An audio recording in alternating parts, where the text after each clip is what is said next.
Ассалаумағалейкум туғандар, қандайсыздар? Назарыңыздарда қайырдан іле базар жоқ каналы. Бүгін сіздерге Бишкек шаарынын чыгыш тарабы Рухи Мирастан бир сатылуучу үй көргөзмөкчүмүн. Биринчи жолу баруу жолун түшүндүрөйүн. Мен турган жер туугандар Рухи Мирастын центральный көчөсү жана биринчи көчөсүнүн кесилишинде турам. Ушул жерден түндүктү карай басасыздар. Оң тараптагы катардагы 8-чи үй Рухи Мирас, биринчи көчө, 19-чы үй күнгө чыгыштагы сатылуучу үй болуп калат. Так, дагы эмне маалымат. Бул жака келүү үчүн сиздер туугандар мурдагы горки азыркы аты Анкара көчөсү менен түз эле чыгышты карай келип, мына Рухи Мирас көчөсү, Рухи Мирас конушу деген жазууну көрө аласыздар. Ошондон кийинки эле көчө болуп калат. Ориентир мынакей бул Донек дүкөнүнө да алсаңыздар болот. Жана бул жерден шаардын бурчпушуна 2 автобус жана 1 маршрутка менен бара аласыздар туугандар. Эми калган маалыматты сатылуучу үйгө жетип берейин. Мынакей туугандар келүү жолун түшүндүргөнчө бүгүнкү чыгыштагы сатылуучу үйгө да жетип келип калдым. Бул үйдүн көчө тараптан көрүнүшү дарек.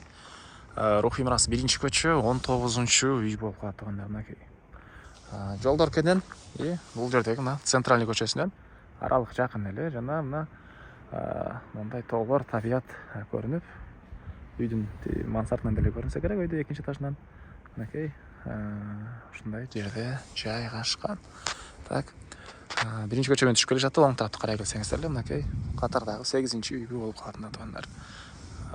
Жакшы жери бул райондо природный газ бар экен, центральный канализация бар экен, электр энергиясы, суусу, баардык коммуникация бар туугандар. И отоплениясы, газовый котел, көмүр менен жылыткан котел жана электр энергиясы менен жылыткан тең, үчөөсү тең менен үйдү жылытсаңыздар болот. И үйдүн утеплениясы деле жакшы болуп, негизинен үй жылуу экен. Аны өзүңүздөр кыш айы келгенде деле байкап көрсөңүздөр болот туугандар. Участок боюнча айтсак, мына түштүк чек ара бул жерден башталат. Бийик забор, дарбаза калиткасы жана түндүк чек ара мына бул жерге чейин. Жалпысынан жердин аянты 4 соток туугандар. Көрүп тургансыздар, дарбаза көчө тараптан эки брусчаткалар чапталган. И алды тарабында өз көрүнгөн мына чоң 220 квадрат метр болгон үйүбүз туугандар. Дагы эмне маалыматы? Мына район, кошуналар, туугандар. Негизи район деле жакшы райондордун бири. Андан ары эми короосуна кирип калган маалыматты сиздерге бир чекеден берейин туугандар. Мынакей бул короосу. Алды тарабы мындай брусчатка, бир тарабы навес кенен спринтер, портер же болбосо жеңил машиналардан деле бир 2-3 кенен койсоңуздар болгудай көрүнөт. Алды тарабы жагында зеленый зона, баякта дагы мындай тротуарлар. И бул мына үйүбүздүн батыш тарабынан көрүнүшү. Айта кетчү нерсе, кондиционер, холодильник, бытовой техниканын баары калат, мебелдин деле баары калат экен туугандар. Так, документтер боюнча дагы эч кандай эмеси жок. Кызыл китеби дагы, техпаспорту дагы, купли-продажа, баардык документтери ээсинин колунда, алсаңыздар эле өткөрүп беребиз дейт.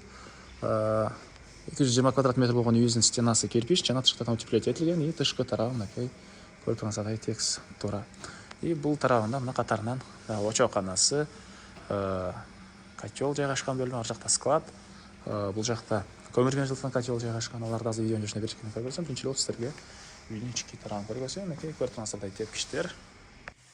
Мынакей туугандар, бул үйүбүздүн кире бериши, прихожкасы.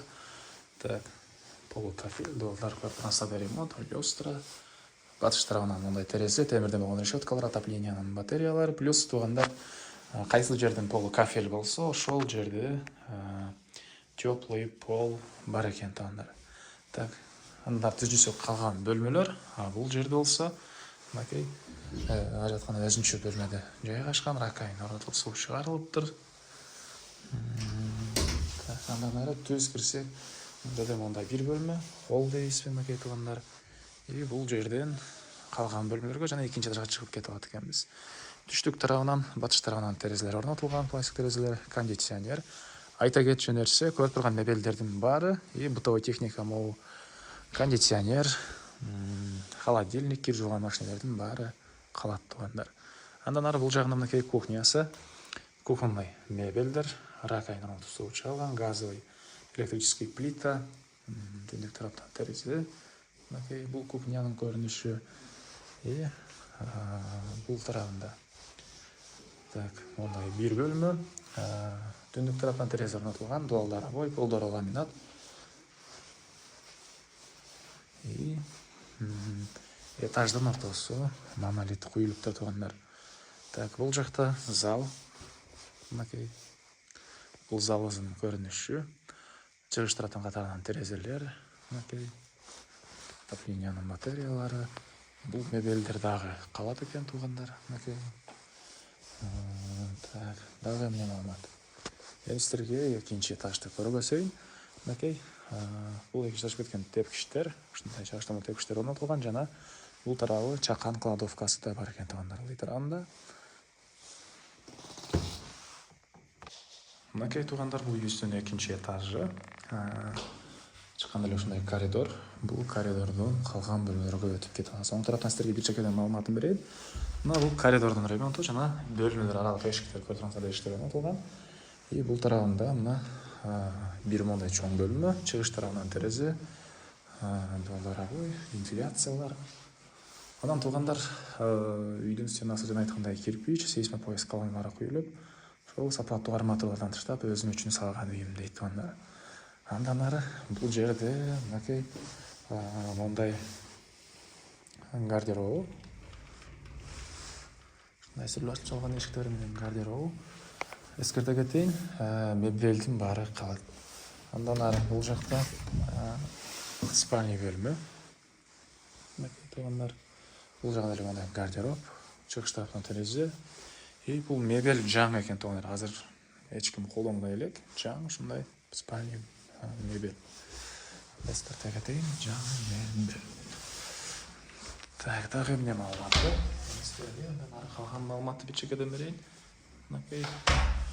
Бул жерде мындай дагы бош жери, түштүк тарабынан терезе. И бул тарабында мындай бир чакан бөлмө. Балдар бөлмөсү коесуздарбы? Мынакей. Так. Бул жакта дагы бир балдар бөлмөсү. Мынакей. Көрүп турсаңыздар, ремонт. Тарабына терезе орнотулган.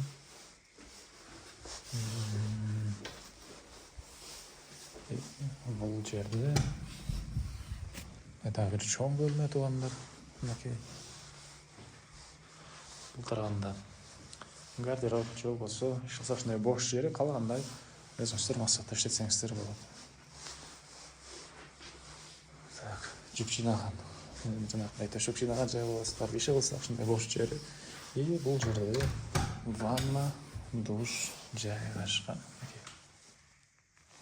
Жакта унитаз, вентиляциялары баары бар экен. Андан ары мен кайра сатылуучу үйдүн коросундамын туугандар. Мынакей бул жакта көмүр менен жылган котел жана электрический тен жайгашкан. Бул жакында газовый котел.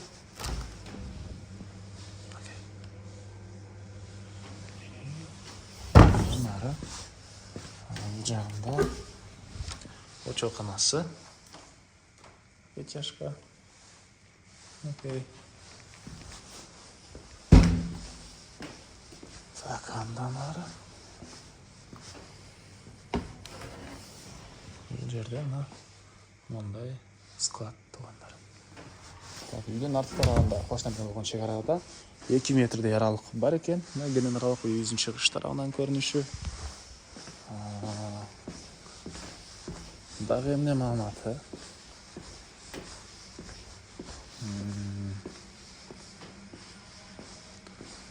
Так.